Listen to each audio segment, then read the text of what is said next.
आज का session start करते हैं। थोड़ा सा मैं बैक में रिवाइज कराऊंगा एक बार। मैंने आपको स्टार्टिंग से कराए थे पार्ट्स, ठीक है, जिसके अंदर मैंने बताया था आपको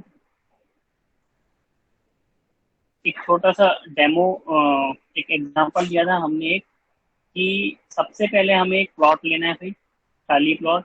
इसका मतलब भाग एक के अंदर क्या होगा? भारत, ये पूरा भारत है, भारत और उसके राज्य क्षेत्र, ठीक है, यूनियन एंड इट्स स्टेट, जो भी लिखा है, ठीक है। उसके बाद था कि भाई, भाग एक के बाद था कि भाई अगर इस घर में मुझे जिसको रहने के लिए अनुमति देनी है, ठीक है, वो मेरी मर्जी, मेरा घर है तो मैं ही बताऊंगा ना भाई इसमें कौन कौन रह सकता है। इसका मतलब सेकंड पार्ट में था नागरिक। भाग टू रिलेटेड टू सिटीजनशिप, नागरिकता, ये मैंने आपको बताया था। और ये एग्जाम्पल से इसको याद रखना, पहले एक घर लेना है, प्लॉट खरीदना है, ठीक है। प्लॉट का मतलब है कि यानी कि भारत और उसके राज्य से, यूनियन एंड इट्स टेरिटरीज, ठीक है। भाग टू, अब इस घर में किस किस को सर मुझे रखना है। यस। सर आप स्टार्टिंग से रिपीट कर रहे हो? हाँ, रिवीजन करा रहा हूँ हल्का सा, ठीक है, फिर आगे ओके। बढ़ते हैं। कुछ नए बच्चे भी जुड़े हुए हैं ना, तो थोड़ा सा रिवाइज। भाग एक, ठीक है, मैंने घर खरीदा, मुझे रहना है, ठीक है। यस, रिकॉर्डिंग सेशन मिल जाएगा जी आप आज की क्लास में। भाग दो, नागरिकता, ठीक है, सिटीजनशिप। भाग तीन, भाग तीन आते हैं अगला। अब मैंने बताया कि इस घर में दो दो लोग रह रहे हैं, ठीक है, उनको मैंने कुछ अधिकार दे दिए भाई, ठीक है। भाई आपका, मैंने बोला एक घर था, ये भारत था, इसमें मेरे को पता है कि मेरे को किस किस को नागरिकता देनी, घुसाना है मेरे को अपने घर में। मैंने घुसा दिए लोग, ठीक है, मैंने नागरिकता दे दी। अब वो लोग रह तो रहे हैं, लेकिन मैंने उन लोगों को कुछ अधिकार दे दिए, तो मैंने बताया था भाग तीन। भाग तीन का मतलब था यानी कि उसके मौलिक अधिकार, उसको मौलिक अधिकार ट्रीट करें प्लीज, यानी कि उनको हमने कुछ फंडामेंटल राइट्स दे दिए, भाई आपका ये राइट है, आप इस घर में केवल ये संबंधित जो भी चीजें वो कर सकते हो, बस उसके अलावा नहीं कर सकते, ठीक है। इसके बाद हमने बोला कि भाई अगर मैं इसको मौलिक अधिकार दिए हैं, तो मेरी भी कुछ ड्यूटी बनती है, यानी कि राज्यों की। भाग चार में राज्य के नीति निदेशक तक डीपीएस की, directorate principle of state policies, बताया कि राज्य की भी कुछ चीजें हैं कि राज्य ऐसी व्यवस्था करे कि उस इंसान को रहने के लिए जो रह रहा है उसको कोई भी परेशानी का सामना ना करना पड़े। एग्जाम्पल के तौर पे याद कराने के लिए बता रहा हूँ, ठीक है। जैसे भाई, अगर ये आदमी रह रहा है, इसको मैंने अधिकार दिया कि भाई आप इस बेड पे रह सकते हो इस घर में, ना इसमें टीवी देख सकते हो, तो टीवी अवेलेबल कराना, बेड अवेलेबल कराना किसकी जिम्मेदारी होगी? राज्य की। तो राज्य की जिम्मेदारी है कि ऐसी सुविधाएं दे कि वो आदमी उस घर में मौलिक अधिकार से, या उसके जो मौलिक अधिकार है उनका हनन ना हो, ठीक है। नेक्स्ट मैंने बताया था, भाग पांच पे आ गए थे हम, राज्य के बाद कि अब मैंने बताया कि भाई अगर उसको मौलिक अधिकार दे रखे हैं सर मैंने, एक बार ठीक है। भाग चार बता दीजिए, ये भाग चार जो आपने बताया फंडामेंटल राइट्स के बाद, ये क्या था? भाग चार है बेटा, राज्य के नीति निर्देशक तत्व, DPSP, director principle of fundamental, sorry, DPSP, director principle state policies, ठीक है, राज्य, ठीक है। अभी ये सिर्फ मैं भाग लिखवा रहा हूँ, ठीक है।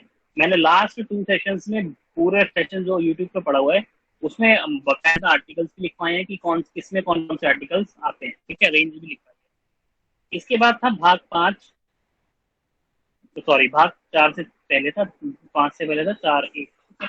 मैंने बताया भाई मैंने इसको मौलिक अधिकार तो दे दिए, ठीक है, भाई ये फलाने मौलिक अधिकार है, ये है, ठीक है।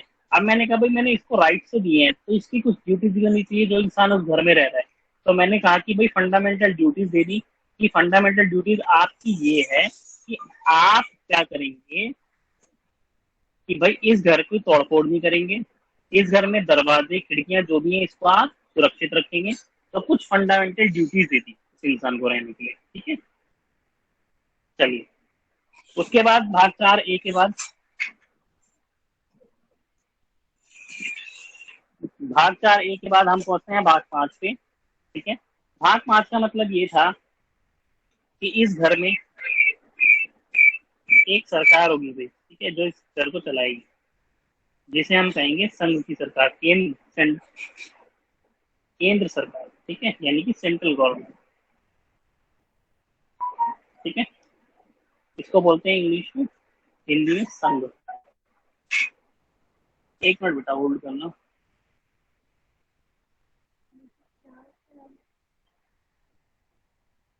इसको बोलते हैं संघ, ठीक है। तो संघ का मतलब क्या होगा? संघ के कुछ अंग होंगे, जैसे मैंने लास्ट क्लास में डिस्कस किया था, 3 अंग: कार्यपालिका, विधायिका और न्यायपालिका, ठीक है। विधायिका लेजिस्लेटिव, कार्यपालिका एग्जीक्यूटिव और न्यायपालिका जुडिशरी। 3 अंग होते हैं किसी भी चीज के। अच्छा, एक चीज ध्यान रखेंगे, मैंने एक क्वेश्चन डाला था टेलीग्राम चैनल पे, ठीक है, रिलेटेड टू पॉलिटी। क्वेश्चन बहुत इंपॉर्टेंट है, डीएसएसबी पूछ सकता है, इसलिए डाला मैंने क्वेश्चन को। मैंने एक क्वेश्चन डाला था, सबसे पहला मैंने लिखा था सही का चुनाव करें, टेलीग्राम चैनल पे, और उसमें 2 ऑप्शन थे, ठीक है, रिलेटेड टू नागरिकता सिटीजनशिप पर डाला था। मैंने पहला पार्ट लिखा उसमें कि देश में जो रह रहे हैं, इस देश में रहने वाले लोग, यानी देश में जो निवास कर रहे हैं, वो सभी इस देश के नागरिक हैं। पहला क्वेश्चन, पहला पार्ट ये था कि देश में निवास करने वाले सभी नागरिक कहलाएंगे, ठीक है। जिन्होंने टेलीग्राम चैनल ज्वाइन नहीं करा है वो प्लीज कर ले, उसमें मैं खुद इंपॉर्टेंट क्वेश्चंस डालता हूँ, ठीक है, जो मुझे लगता है कि डीएसएसबी पूछ सकता है या डीएसएसबी ने प्रीवियस ईयर में पूछेगा। Hello sir. Yes sir, Telegram channel का लिंक शेयर कर दीजिएगा। हाँ, मैं बिल्कुल करूँगी, ठीक है, ग्रुप में कर दीजिए व्हाट्सएप में। ओके सर, थैंक आप टेलीग्राम चैनल को ज्वाइन कर लेना। तो ये क्वेश्चन डाला गया था, पहला था कि देश में निवास करने वाले सभी जो भी निवास कर रहा है सभी नागरिक कहलाएंगे। बताओ क्या ये स्टेटमेंट राइट है? हाँ सर, मगर आया नहीं था। ठीक सर, कैसे नहीं? सर कैसे नहीं? अभी बताता हूँ। सिटीजन सभी नागरिक तो नहीं हो सकते ना, देश में तो बाहर के लोग भी रह रहे हैं कि देश में जो निवास कर रहा है क्या वो सभी नागरिक हैं? क्या सबको नागरिक कौन होगा? जिसको नागरिकता मिली होगी। जी सर। नागरिक कौन होगा? जिसके पास सिटीजनशिप होगी वही नागरिक कहलाएगा भारत का। अच्छा, निवास तो भारत में विदेशी भी कर सकता है, कोई विदेशी निवास कर रहा है भारत में, ठीक है। अभी मैं उस टॉपिक पे नहीं जाऊंगा कि नागरिकता कब मिलती है, 182 दिन के बाद निवास कर लेगा तो नागरिकता हो जाएगी, उस टॉपिक पे बाद में पढ़ेंगे। पर अगर वो निवास कर रहा है, मान लो वो 2 हफ्ते से रहने आया है, ठीक है, तो 15 दिन हो गए, यानी निवास तो कर रहा है ना। स्टेटमेंट क्या कहती है कि देश में निवास करने वाले सभी नागरिक कहलाएंगे। नहीं, ये स्टेटमेंट क्या हो जाएगी? रॉन्ग हो जाएगी, ठीक है। नहीं, देश में जो भी निवास कर रहा है सभी नागरिक नहीं है, जिसके पास नागरिकता है वही नागरिक कहलाएगा इस देश का या किसी भी देश का, ठीक है। ऐसे क्वेश्चंस डीएसएसबी पूछने वाला है इस बार, मैं आपको बता रहा हूँ, क्योंकि पीजी जो लेवल है ना डीएसएसबी का, वो थोड़ा सा इंक्रीज कर दिया है डीएसएसबी ने। वो अब वो क्वेश्चन नहीं पूछेगा कि आप आर्टिकल 14 में बताओ क्या दे रखा है, ये सबको पता है आर्टिकल 14 समानता का अधिकार है, नहीं पूछेगा। वो स्टेटमेंट्स को घुमाएगा। और स्टेटमेंट ये वाली कहाँ से दी है मैंने? एनसीईआरटी से, डायरेक्ट एनसीईआरटी में स्टेटमेंट लिखी हुई है ये कि देश में जो निवास कर रहे हैं सभी वो नागरिक नहीं होंगे। ये डायरेक्ट स्टेटमेंट है एनसीईआरटी की, क्लास 10 पॉलिटी, ठीक है। इसलिए कह रहा हूँ एनसीईआरटी को पूरा रीड करो लाइन बाय लाइन, ठीक है। अगर एग्जाम नहीं निकले जो मर्जी कर, लाइन बाय लाइन रीड करो एनसीईआरटी, ठीक है। सच में आपका एग्जाम क्लियर होगा। जो टीजीटी एसएसटी की तैयारी कर रहे हैं या जिनका जीएस कमजोर है, जनरल स्टडीज, जो जीएस से दूर भागते हैं, वो एनसीईआरटी रीड करें। आपका बेसिक स्ट्रक्चर भी ठीक हो जाएगा जीएस का, और टीजीटी एसएसटी वालों की तो तैयारी हो ही जाएगी, और कुछ करने की जरूरत नहीं पड़ेगी, ठीक है।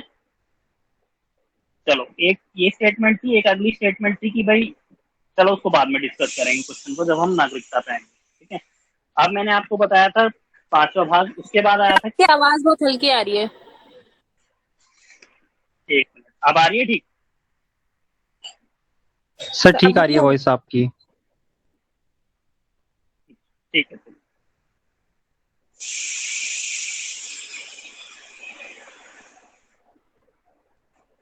अब आते हैं हम, भाग 5 हो गया था, भाग 6।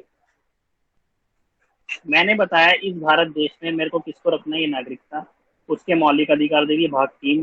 भाग 4 में उसके कर्तव्य डीपीएससी हो गए। 4A में उसको हमने फंडामेंटल ड्यूटीज दे दी, ये राइट्स हैं। 5 में मैंने कहा कि इस पूरे भारत देश का एक केंद्र की सरकार होगी।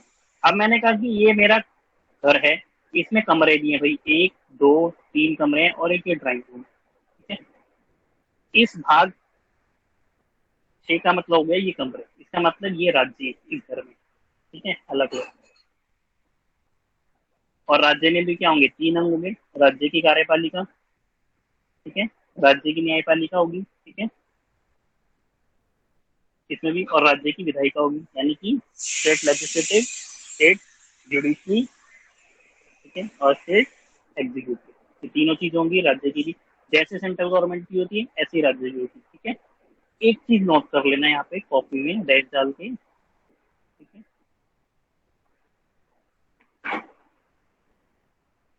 देखो बेटा, संघ और राज्य, ठीक है। संघ की अपनी खुद की कार्यपालिका है, ध्यान रखें। संघ अपनी खुद की विधायिका है जो कानून बनाती है, यानी कि संसद, ठीक है। राज्य की अपनी कार्यपालिका है, राज्य की अपनी विधायिका है, ठीक है, जिसको हम विधानमंडल बोलते हैं। इंग्लिश मीडियम वाले प्लीज ध्यान रखें, कार्यपालिका इज एग्जीक्यूटिव, ठीक है, और विधायिका इज लेजिस्लेटिव, ठीक है। अब एक चीज का बहुत ध्यान रखना, तीसरी चीज आती है हमारी न्यायपालिका, ठीक है? न्यायपालिका जो है ना हमारी संगठनात्मक है, एकात्मक है, ठीक है। क्वेश्चन बेसिस भी पूछ लेगा स्टेटमेंट डाल के, न्यायपालिका ये हमारी एकात्मक न्यायपालिका, इसका मतलब इंग्लिश ये में भी बता दीजिए प्लीज। बता रहा हूँ, जुडिशरी हमारी क्या है, एकात्मक, सिंगल, ठीक है।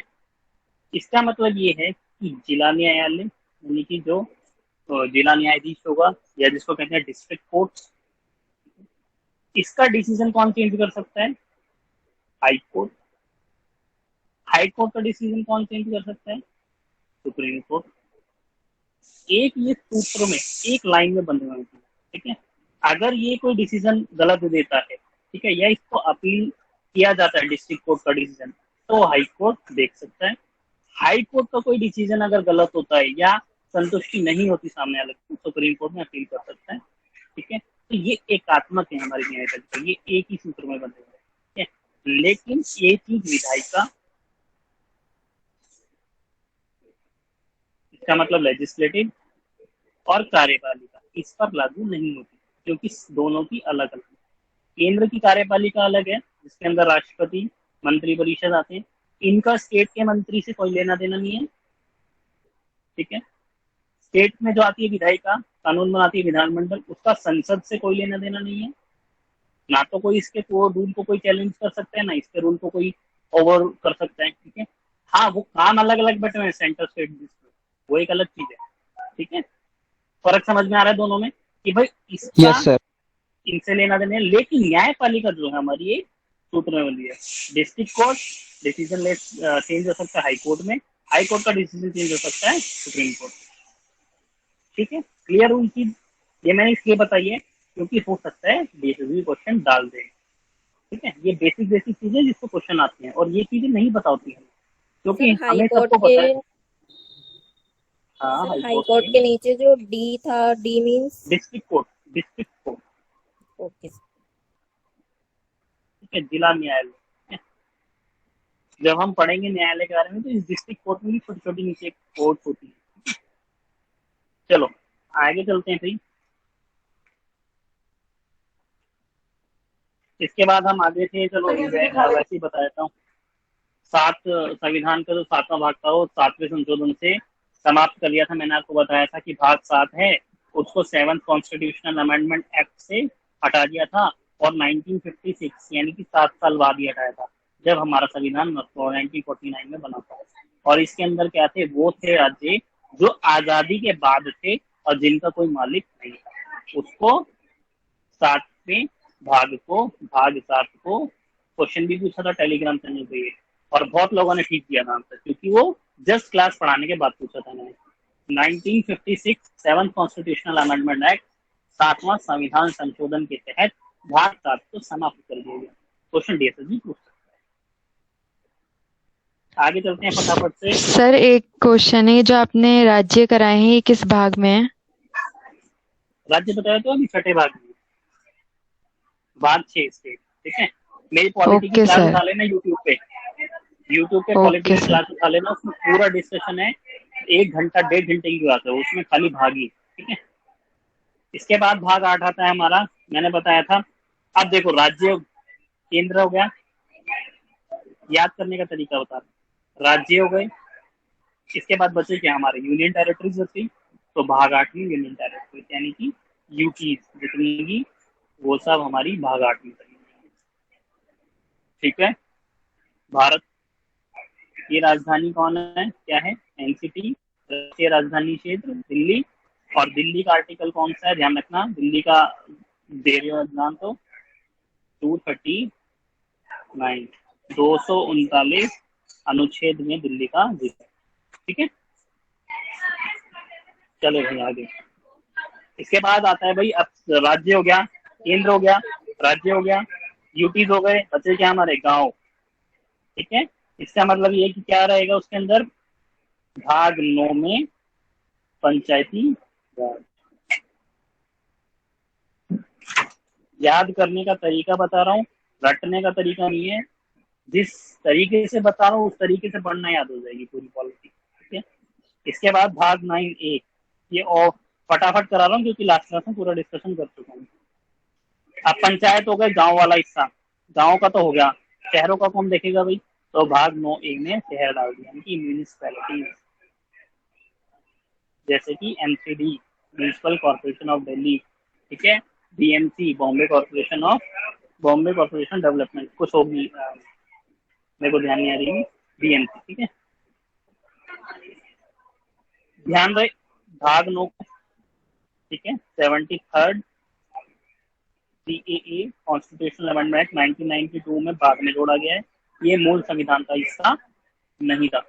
एक पॉलिटी का टेस्ट हुआ था अभी, ठीक है, लास्ट वेडनेसडे पे, इतने सिंपल क्वेश्चंस थे उसके अंदर, उसमें एक क्वेश्चन पूछा गया कि मूल संविधान में आपको कितने फंडामेंटल ड्यूटीज दी गई। सब बच्चों ने, लगभग बच्चों ने 11 लगा रखा था। ठीक है, बताओ जरा फंडामेंटल ड्यूटीज कितनी थी मूल संविधान में, हर क्लास में मैंने बताया था 10 थी, 11 नहीं थी, 11 बाद में जुड़ी। ठीक है, 11वां जो था वो बाद में जुड़ा है, अभी कितने थे, 10 थे, तो मूल में कितने थे, 10। ठीक है, और ये क्वेश्चन लगभग बच्चों ने गलत कर रखा था।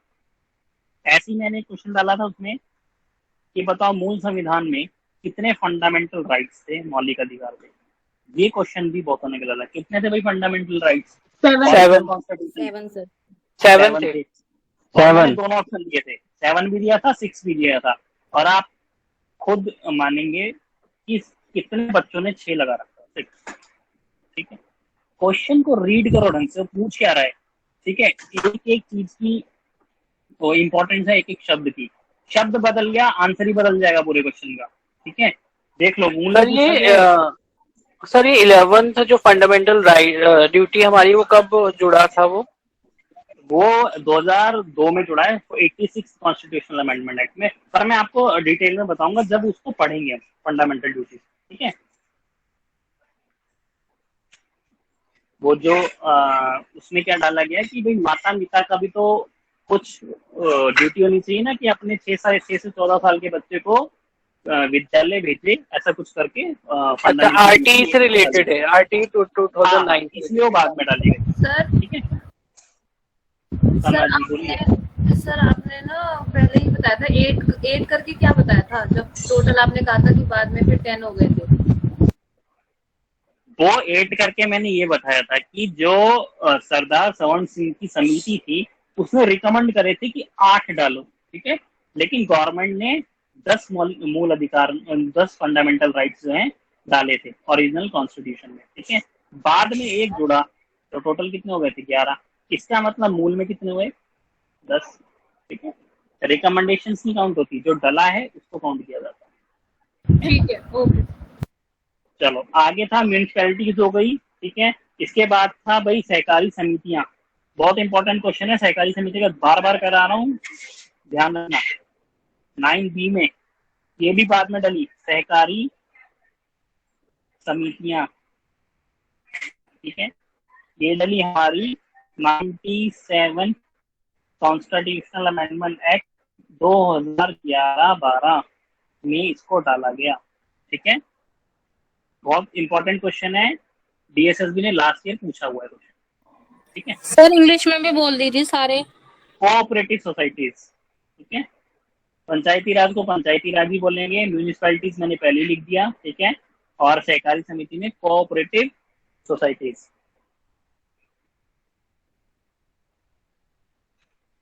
यूट्यूब पे मेरी क्लास देख लेना, उसमें पूरा डिफाइंड है। मैं एक बार रिवीजन करा रहा हूँ ताकि पूरा आपको दोबारा से रिवाइज हो जाए सारा। मैं ये चाहता हूँ कि एक एक चीज आपको रिवाइज होके याद हो जानी। मैं नहीं चाहता एक भी लूप होल बचे मेरे बच्चों में जो मेरे से पढ़ रहे हैं, उनका एक भी क्वेश्चन कहीं भी गलत हो पॉलिटिक्स, ये मैं नहीं चाहता, ठीक है। इसलिए मैं एक एक चीज बहुत खोल खोल के याद करा रहा हूँ, साथ साथ तरीका बता रहा हूँ याद करने का। बाकी आपके ऊपर है, आप कितनी मेहनत करते हैं, ठीक है। मैं अपनी मेहनत पे लगा हूँ, मुझे लूप होल कहीं नहीं देना, इसलिए मैं बार बार याद कर रहा हूँ।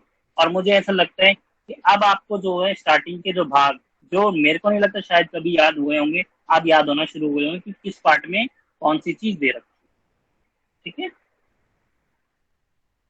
चलिए भाग 10 पार्ट 10। भाग 10 में हमें दिया है SC/ST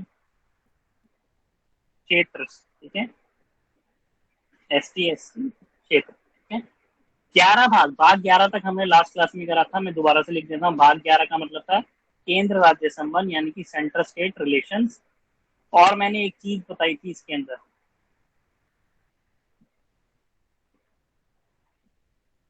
जो अभी सूचियां आप देख रहे थे हम, उसमें मैंने आपको बताया था कि मूल संविधान में कितनी सूचियां थी,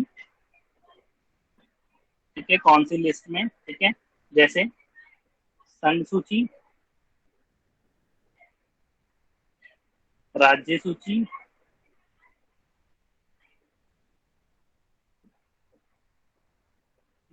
और समवर्ती सूची। इंग्लिश मीडियम वाले लिखेंगे union list, state list and concurrent list. मूल संविधान में कितने विषय थे और एट प्रेजेंट कितने हैं, ये पी लिख रहा हूं मैं एट प्रेजेंट की जगह, ठीक है। इसको बहुत ढंग से कर लेना भाई, इसमें एक क्वेश्चन इंपॉर्टेंट छुपा हुआ है जो बताऊंगा अभी, जो पूछा जाता है, ठीक है। मूल संविधान में 97 विषय थे। याद करने का तरीका बता रहा हूँ, अपनी डेट ऑफ बर्थ तो कि 97 में मैं पैदा हुआ था, यानी कि संघ सूची 97 विषय, ठीक है। मूल संविधान में राज्य में 66 विषय थे, 66, ठीक है। अभी बता देता हूँ याद करने का तरीका भी इसको।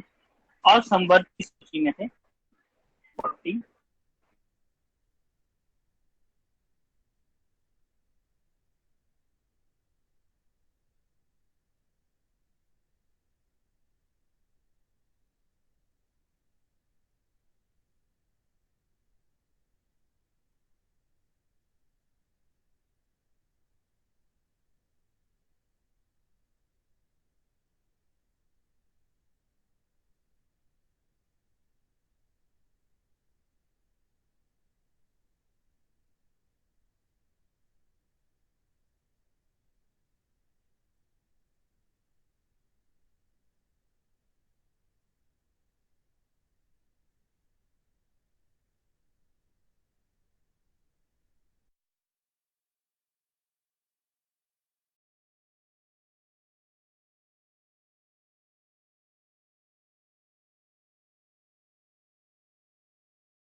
1976